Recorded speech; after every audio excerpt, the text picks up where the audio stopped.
அவன் தாய்மொழியிலேயே கல்வி கற்க முடியாது. அவன் தாய்மொழியிலே எழுத படிக்க பேச அவனுக்கு தெரியாது. எது தமிழ் என்று அவனுக்கு தெரியாது. சந்தோஷம் தமிழா தமிழ் இல்லையா தெரியாது. தெரியாது அவனுக்கு. லாபம் அது தமிழா இல்லையா, நஷ்டம் அது தமிழா இல்லையா தெரியாது. இது இழப்பு அது மதிப்பு, சந்தோஷம் அது மகிழ்ச்சி தெரியாது. வணக்கம் என்று சொல்லிக் கொண்டிருந்தவன் நமஸ்காரம் என்றான். கன்னடன், தெலுங்கன், மலையாளிய பிளந்து விரிந்து போய்விட்டான். எது தன் தாய்மொழி, எது யார் தன்னை பெற்ற தாய் என்று தெரியாத ஒரு நிலையில் என் இனம் வாழ்ந்து கொண்டிருக்கிறது. தமிழ் எழுத படிக்க தெரியாது என்பதை பெருமையோடு சொல்கிற 3 தலைமுறை இந்த நாட்டிலே உருவாகிவிட்டது. அவர்கள் நினைத்துக் கொண்டிருக்கிறார்கள். இங்கே பாருங்கள், இந்த பதாகையில் என்ன எழுதியிருக்கிறது? Town hall. நான் அதை பேசியதில் நகர அரங்கம் என்று பேசியிருக்கிறேன் அந்த குரல் ஒளி. ஆனால் என்ன எழுதியிருக்கிறது? Town hall. எந்த மொழியில் எழுதியிருக்கிறது? எந்த எழுத்தில்? தமிழில். இது என்னது? இதுதான் என் உடன் பிறந்தானே தங்கிலீஷ்.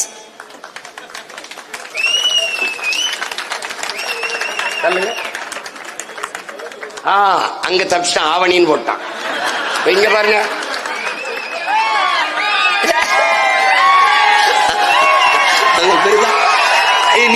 நீங்க வரு டிசம்பர். டிசம்பர் எப்படி எழுதுவா? டிசம்பரை எப்படி எழுதுவா? டிசம்பர். ஜனவரி ஜனவரி, நவம்பர் நவாயிம்பர். இதுதான்டா தமிங்கிலம், இதுதான்டா தங்கிலீஷ். டே பெத்ததாய பைத்தியக்காராக்குன பைத்தியக்கார பயில்களா டே, உங்களை வச்சுக்கிட்டு நம்பற வாடு. எதை பத்தி நீ ஒரு முதலமைச்சர் வச்சிருக்கப்பா, அவர் சொல்றாரு ரெயின்போவ அப்படியே தமிழ்ல ரெயின்போனே எழுதுங்கன்ற. வானவில்னு எழுதுங்கன்னு சொல்லல அவரு, ரெயின்போவே ரெயின்போனே எழுதுங்க.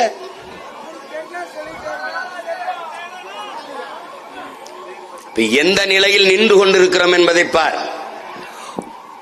மொழியை இழந்து விட்டால் உன் இளத்தை, உன் இனத்தை, உன் அடையாளத்தை நீ இழந்து விடுவாய்.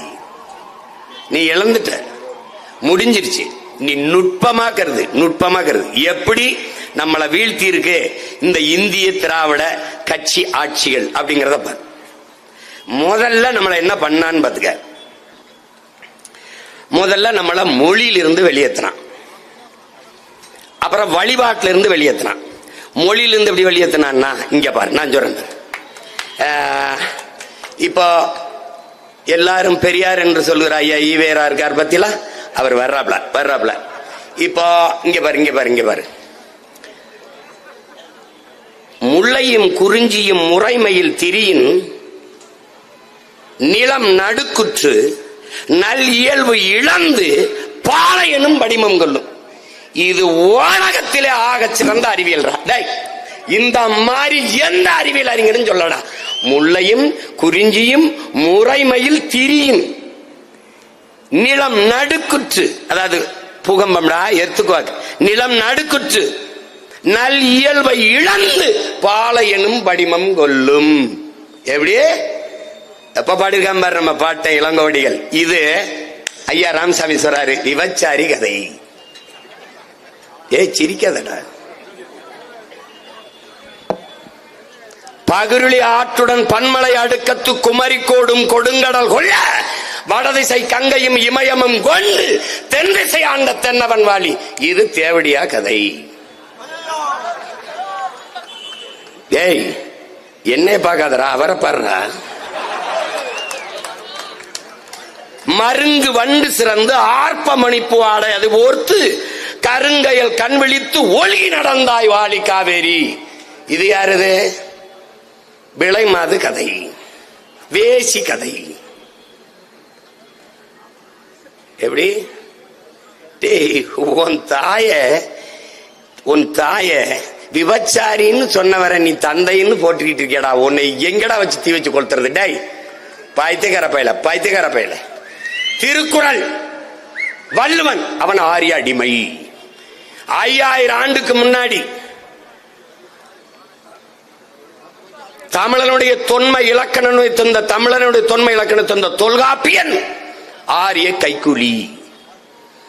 எல்லாவற்றையும் பழித்து இழித்து தூக்கி குப்பையை போட்டு எதை சொன்னாலும் இளங்கோவடிகள் அவன் முட்டாப்பைய, கம்ப அவன் ஒரு முட்டாப்பைய. உன் தாய் மொழி தமிழை முட்டாள்களின் பாஷை, காட்டுமிராண்டிகளின் மொழி என்று சொன்னபோது பேசிய நீ காட்டுமிராண்டி, நீ முட்டாள் என்று ஆயிரு. இப்படியே உன்னை சிறுமைப்படுத்தி இவன் நுட்பமா உன் மொழியிலிருந்து வெளியேற்றினான். இங்க வர்றா கோயில்ரா, இந்த கோயில்ல தெய்வமா இருக்கிறவன் முதல்ல யாருன்னு நினைக்கிற? டேய், தமிழனுக்கு கடவுள் கிடையாது, ஆனா தெய்வம் உண்டு. தெய்வம்னா என்னன்னு தெரிஞ்சுக்கணும் நீ. தமிழனுடைய வழிபாடு இயற்கை வழிபாடு. தெய்வம் மூத்தோர் தெய்வம். வையத்துள் வாழ்வாங்கு வாழ்பவன் வானுரையும் தெய்வத்தில் வைக்கப்படும். அப்படின்னா இங்க வர்ற தெய்வம் எப்படி வருதுன்னு கத்துக்கடா. பெரியப்பா வர்றாரா, தமிழன் வழிபாடா பாடுறா. தாத்தா வர்றாரா, எல்லாம் எந்திரிச்சு வாங்க தாத்தான்னு கும்பிடுறோம்டா. செத்துறாரா, படமா வச்சு கும்பிடுறோம்டா. இதாண்டா வழிபாடு. ஏய், எல்லாம் விளங்கிட்டியாடா? என்னப்பா பேரு? தாத்தா பேரை வச்சிருக்கேன் ஆறுமுகம்னு. இதாண்டா நம்ம மரபு. டே பைத்தியக்காரப்பட, இதாண்டா நம்ம மரபு. இதை தெரிஞ்சுக்கடா. டேய், இயற்கை வழிபட்டம்டா. 50 ஆற்றல் இல்லாது அனைத்துலகில் எந்த உயிரினமும் இல்லை. இது அறிந்த தமிழன் இயற்கையை போற்றினான். இயற்கை நம்முடைய தெய்வம். இதை உணர்ந்த நம் தலைவன் இயற்கை எனது நண்பன், வரலாறு என் வழிகாட்டி, வாழ்க்கையின் தத்துவாசிரியன் நான். தெய்வம் எப்படி வருது? அவரு நல்ல மனுஷன், ரொம்ப நல்ல மனுஷன், ரொம்ப சிறந்த மனுஷன், ரொம்ப நல்ல மனுஷன். அதுக்கு மேல வார்த்தை இல்ல. தெய்வம் அப்பா அவரு. இவ்வளவுதான்டா. தமிழனுக்கு இறை என்றால் முறை செய்து காப்பாற்றும் மன்னவன் மக்களுக்கு இறை என்று வைக்கப்படும். இறை என்றால் அரசன் என்றும் பொருள், இறைவன் என்றும் பொருள். விளங்குதல? இப்படி இருந்த ஒருவன் யாரு முன்னவன்? உனக்கு குலம் முன்னவன், இனம் முன்னவன். இனம் முன்னவனிலே முருகன், சிவன், மாயோன். உனக்கு மாயோன் திருமால், மற்றவனுக்கு கிருஷ்ணன், கிருஷ்ண பரமாத்மா. அதெல்லாம் அது. உனக்கு சிவன், அவனுக்கு கைலாயநாதர், சிவ் எல்லாம் இருக்கு. நீ புரிஞ்சுக்கிறது நினைக்கிறேன். கடவுளை கடன் கொடுத்தவன்டா நீ. டேய், இறைவனை இரவல் கொடுத்தவன்டா நீ. வைத்தியக்கார சிம்மரோட எந்திரிச்சு போடா. அப்படி போட யாரா